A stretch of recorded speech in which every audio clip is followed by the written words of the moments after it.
ಕಿರಣ್ ಇಲ್ಲಿ ವಿಜಯ ಕರ್ನಾಟಕದಿಂದ. ಸರ್, ಕನ್ನಡದಿಂದ ಈ ಸಿನಿಮಾ ಆಗಿದೆ ಅಂತ ನೀವು ಮೆನ್ಷನ್ ಮಾಡಿದ್ರಿ. ಆದ್ರೆ ಟ್ರೇಲರ್ ನಲ್ಲಿ ನಾವು ಅಬ್ಸರ್ವ್ ಮಾಡ್ತೀವಿ ಕರಾವಳಿಯ ಕನ್ನಡನ ಬಳಸಿರೋದಕ್ಕೆ ಏನಾದ್ರು ಹಿನ್ನೆಲೆ ಇದೆಯಾ ಅಂತ.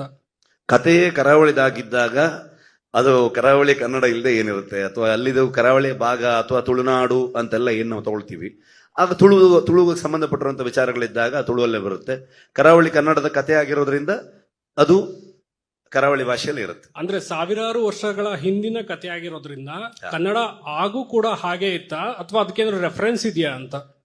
ರೆಫರೆನ್ಸ್ ನೀವು ಹುಡುಕಿದ್ರೆ ನಿಮ್ಗೆ ಇವತ್ತು ಯಾವುದೇ ಒಂದು ವಿಚಾರಕ್ಕೆ 10 ಆಂಗಲ್ಗಳಿರುತ್ತೆ, 10 ಡೈರೆಕ್ಷನ್ ಇರುತ್ತೆ. ಸೊ ಯಾವುದೇ ರೀತಿಯಲ್ಲೂ ಕೂಡ ನಾವು ವಾದ ಮಾಡ್ತಾ ಹೋಗ್ಬೋದು. ಅದನ್ನ ನಾವು ಆ ಕಾಲಘಟ್ಟದ ಕಥೆಯನ್ನ ಇವತ್ತಿನ ಜನರೇಷನ್ಗೆ ನಾವು ಹೇಳ್ತಿರೋದ್ರಿಂದ ಇವತ್ತಿನ ಜನರಿಗೆ ಅರ್ಥ ಆಗೋ ರೀತಿಯಲ್ಲೂ ಹೇಳಬೇಕು.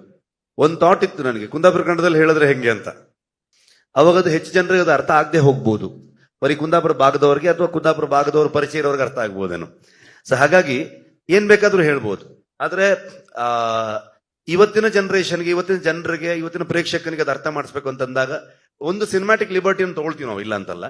ಸೊ ಆ ನಿಟ್ಟಲ್ಲಿ ಹೋಗ್ತೀವಿ. ಮತ್ತೆ ಮಂಗಳೂರು ಕನ್ನಡ ಅಥವಾ ಕರಾವಳಿಯಲ್ಲಿ ಉಪಯೋಗಿಸುವಂತ ಕನ್ನಡ ಹೆಚ್ಚಿನ ಅಂಶವಾಗಿ ಅದು ಒಂದ್ ಸ್ವಲ್ಪ ಬುಕ್ಕಿಶ್ ಆಗಿ ಒಂದು ಗ್ರಂಥ ಕನ್ನಡ ಅನ್ನೋ ತರದಲ್ಲೇ ಹೇಳ್ತೀವಿ ನಾವು. ಅಂದ್ರೆ ಓದ್ಬೇಕಾದ್ರೆ ಹೇಗಿರುತ್ತೆ, ನಾವು ಮಾತಾಡ್ಬೇಕಾದ್ರೂ ಅಷ್ಟು ಸ್ಪಷ್ಟವಾಗಿ ಅದನ್ನ ಬಿಡಿಸಿ ಮಾತಾಡ್ತಾರೆ ಅನ್ನುವಂಥದ್ದು.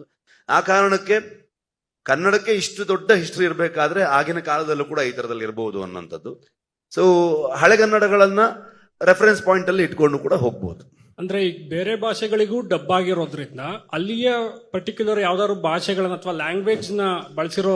ಕಳೆದ ಬಾರಿಯೂ ಕೂಡ ಎಲ್ಲಾ ದೈವದ ನುಡಿಗಳಾಗ್ಬೋದು, ತುಳುವಲ್ಲಿ ಬಂದಂತ ಎಲ್ಲಾ ವಿಚಾರಗಳಾಗ್ಬೋದು, ಅಥವಾ ಜನಪದ ಹಾಡುಗಳಾಗ್ಬೋದು, ಎಲ್ಲವೂ ತುಳುವಲ್ಲೇ ಇತ್ತು, ಇವತ್ತಿಗೂ ತುಳುವಲ್ಲೇ ಇರುತ್ತೆ. ಇನ್ನು 50 ಕಾಂತಾರ ಆದ್ರೂ ಅದು ತುಳುವಲ್ಲಿ ಅಥವಾ ಮಂಗಳೂರು ಕನ್ನಡದಲ್ಲಿ ಇದ್ರೆ ಅಥವಾ ಕರಾವಳಿ ಕನ್ನಡದಲ್ಲಿ ಇದ್ರೆ ಹಂಗೆ ಇರುತ್ತೆ. ಉಳಿದ ವಿಚಾರಗಳನ್ನ ಚೇಂಜ್ ಮಾಡ್ತೀವಿ. ಪ್ಯಾನ್ ಇಂಡಿಯಾ ಆದ ತಕ್ಷಣ ಯಾವುದು ಯಾವ ಮೂಲ ಎಲ್ಲಿಯ ಕಥೆಯನ್ನು ಹೇಳ್ತೀವಿ ಅನ್ನೋದು ಚೇಂಜ್ ಆಗೋದೇ ಇಲ್ಲ. ಕಾಂತಾರ ವಿಚಾರದಲ್ಲಿ ಈಗ ಇನ್ನೊಂದು ಬೇರೆ ತರದ ಸ್ಕೇಲ್ ಇರುವಂತ ಫಿಲ್ಮ್ ಅಥವಾ ಪ್ಯಾನ್ ಇಂಡಿಯನ್ ಫಿಲ್ಮ್ ಆದ್ರೆ ಅವಾಗ ಅಲ್ಲಿಗೆ ಅದನ್ನ ಬದಲಾಯಿಸಬಹುದು, ಅಲ್ಲಿನ ನೇಟಿವಿಟಿಗೆ ತಕ್ಕನ ಹಾಗೆ. ನಾವಿಲ್ಲಿ ಹೇಳ್ಬೇಕಾದ್ರೆ ಇದೇ ನೇಟಿವಿಟಿಯನ್ನ ಹೇಳ್ಬೇಕಾಗತ್ತೆ. ಅಂದ್ರೆ ಈ ಕಥೆಯನ್ನು ಹೇಳುವಾಗ ನೀವು ಲೈಫ್ ರಿಸ್ಕ್ ಮಾಡ್ಕೊಂಡ್ರಿ ಅಂತ ಹೇಳಿದ್ರು, ಅದ್ ಅಷ್ಟು ಅವಶ್ಯಕತೆ ಇತ್ತ ಈ ಕತೆಗೆ ಅಂತ? ಅಲ್ಲ, ಲೈಫ್ ಯಾವತ್ತೂ ರಿಸ್ಕ್ ಅಲ್ಲಿ ಇರುತ್ತೆ. ಲೈಫ್ ಯಾವತ್ತೂ ರಿಸ್ಕ್ ಅಲ್ಲಿ ಇರುತ್ತೆ. ನಾವ್ ಯಾವತ್ತೂ ಶಾಶ್ವತ ಅಲ್ಲ.